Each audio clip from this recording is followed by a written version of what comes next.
After the period of Reconstruction, the United States was entering a new age of industrialization and capitalism. Between the eve of the Civil War and the First World War, American manufacturing production multiplied 12 times over. New social classes sprung up, with new factories creating new jobs for the average Joe. This new age of industrialization brought a push by the conservatives for the American democracy to be identified with the laissez-faire part of capitalism. The policies, specifically social Darwinism of Herbert Spencer, began to gain support by the populace.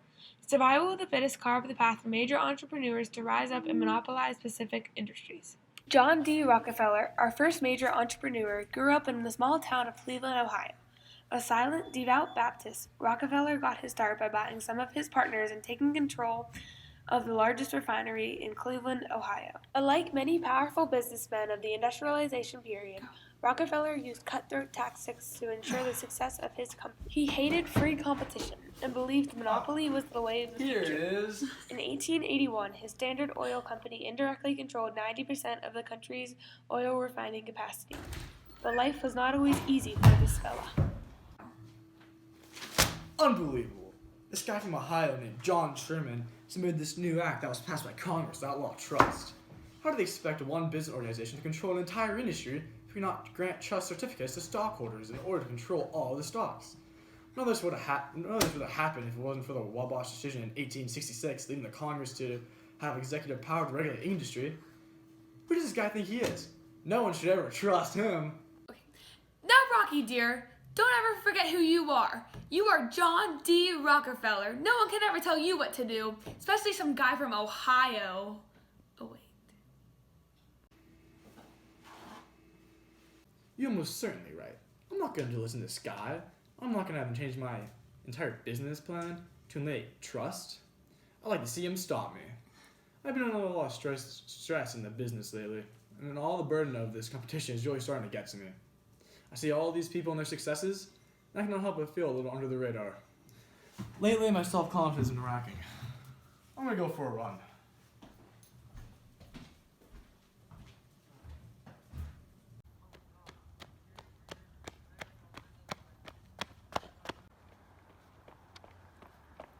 Excuse me. Did you hear the news? Vanderbilt centralized the railroads and created the new locomotives and terminals. That guy is the greatest businessman in the late 19th century. That guy must live under a rock. Excuse me, sir. Did you hear about Alexander Graham Bell? He invented the magnet electric telephone and transmitted the first intelligible sentence. No man will be able to match the greatness of Bell in the late 19th century. All these ignorant people are starting to make me mad. You know, I've been reading a lot about this new guy named William Graham Sumner. He has a lot of nerve to criticize protectionism and support and imperialism and support the principles of Herbert Spencer. Yeah, I guess that guy's pretty cool. I mean, I like him. But aren't you forgetting the most important and successful entrepreneur of the time? You mean Thomas Edison?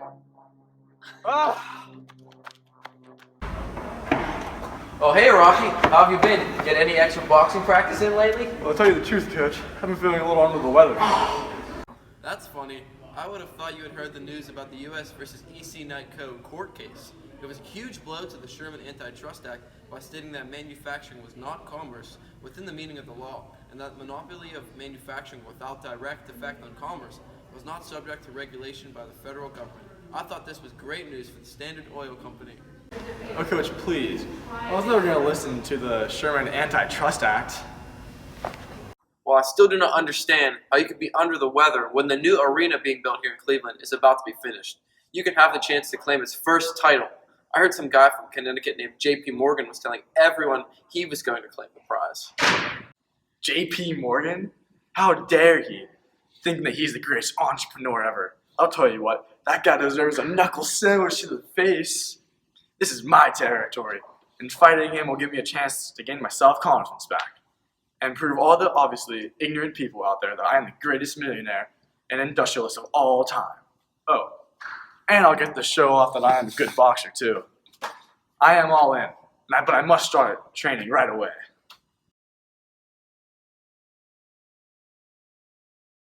The generation after the Civil War is the generation that planned, built and financed the attempts to control railroads, the largest enterprise of the world.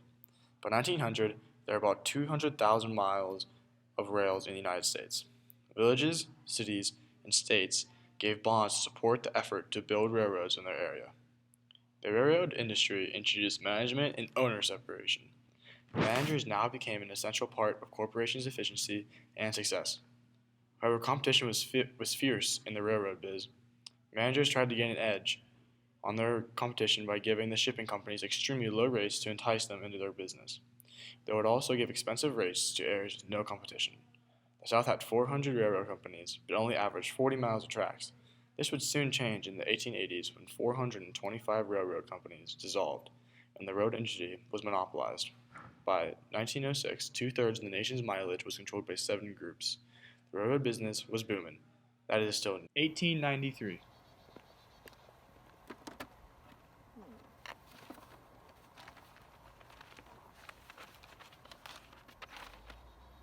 New headline: Economic spiral, railroad industry failing. Everybody panic. Dang those incompetent railroad managers. They wouldn't even know how to operate a banana stand. Even with the Interstate Commerce Act of 1887, this industry is anarchy. With the Commission of Commerce not being able to regulate rates, that act was a waste of ink.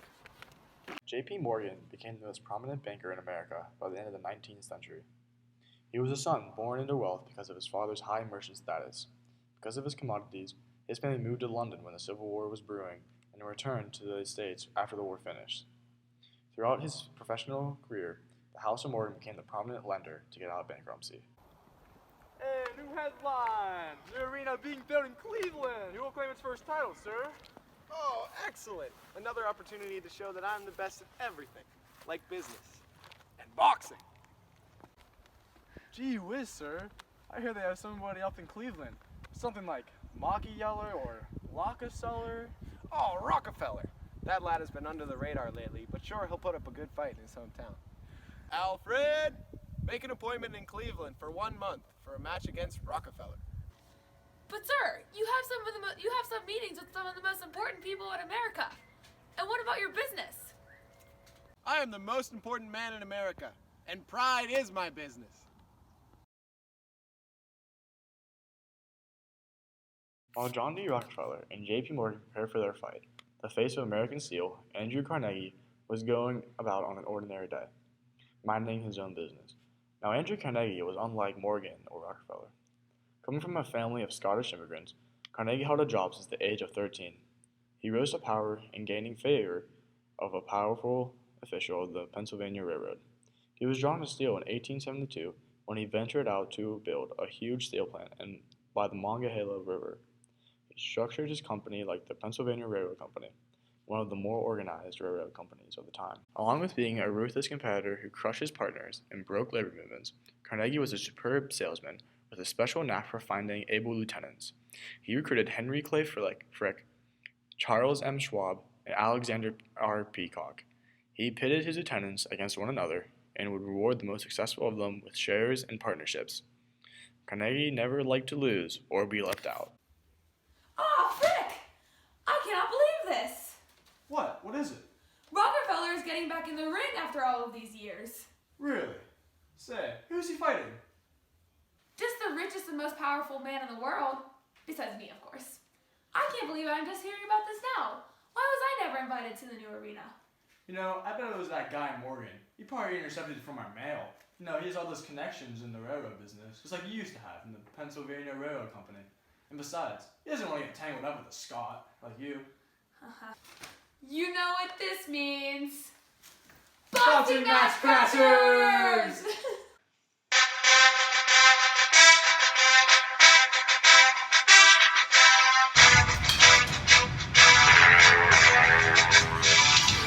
Let me tell you something you already know. The world ain't all sunshine and rainbows. It's a very mean and nasty place, and I don't care how tough you are, it will beat you to your knees and keep you there permanently if you let it. You, me, or nobody, you're gonna hit as hard as life. But it ain't about how hard you hit. It's about how hard you can get hit and keep moving forward. How much you can take and keep moving forward. That's how winning is done. Now, if you know what you're worth, now go out and get what you're worth. But you gotta be willing to take the hits and not pointing fingers saying you ain't where you want to be because of him or her or anybody. Cowards do that, and that ain't you. You're better than that.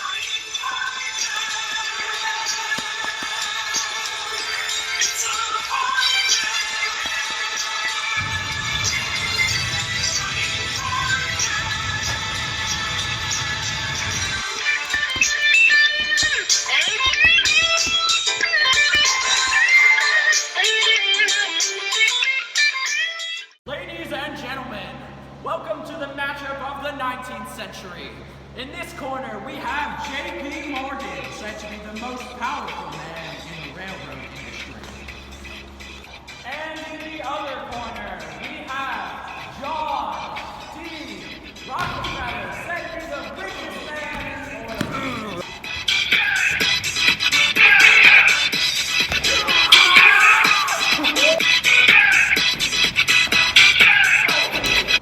This matchup is between the greatest entrepreneurs in history. Objection! I am the greatest entrepreneur in the 19th century. I just suppose my invitation got lost in the mail. But do not fear, Andrew Carnegie is here! All right, gentlemen, before we begin, we must familiarize ourselves with the rules of the game. Rule number 1. The American economy is controlled for the benefit of all by a natural aristocracy, and leaders are brought to the top through competition and survival of the fittest. Rule number 2. Politicians are not subject to rigorous natural selection, and therefore cannot be trusted to the same degree as businessmen, so stay away from those politicians. Rule number 3. The state should not interfere in economic affairs. Rule number 4. Slums and poverty are inevitable results of the competitive struggle, and that state intervention to eliminate them was misguided. Rule number 5. The job of the wealthy, like you guys, is to try to help the underprivileged, like me. That's it. Now let's get ready to rumble!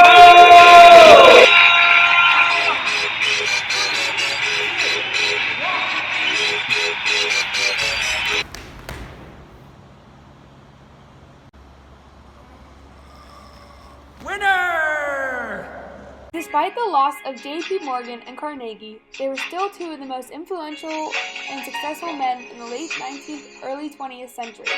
J.P. Morgan went on to buy Carnegie Steel Company for nearly $500 million and created the United States Steel Corporation, eventually controlling 3/5 of the steel business of the country.